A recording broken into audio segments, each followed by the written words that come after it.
Bėgimas man yra praktiškai viskas, nes kai aš pradėjau, pajusti, kad esu truputėlį didesnių kūno formų negu kad turėtų būti iš tikrųjų, o tai pajutau ganėtinai seniai. Tai supratau, kad vis tik tai judėjimas labai svarbu.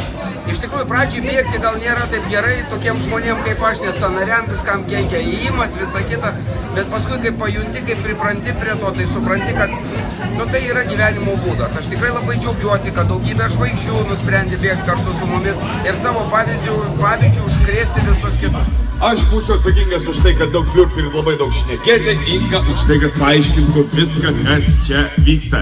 Taigi, Inga, labai trumpai mūsų rungtis. Bėgimas man yra ir sportas, ir malonumas, ir, žodžiu, viskas kartu.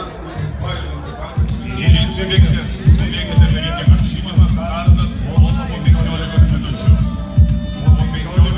Bėgimas man yra sveikata ir gera nuotaika. Visiems mankštą. Nors jeigu giliai galima mankštą, tai įsiklausykime į mano balsą, tai... Sportas, sveikata, super, smagu, bendravimas, žmonės.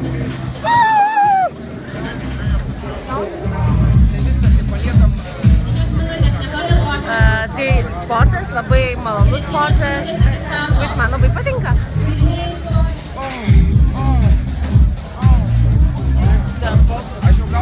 Kas ką nori, tas paneša. Ar vyras žmona, ar žmona vyras. 5, 6, 7, 8, 9, 10. Duodame startą distancijai.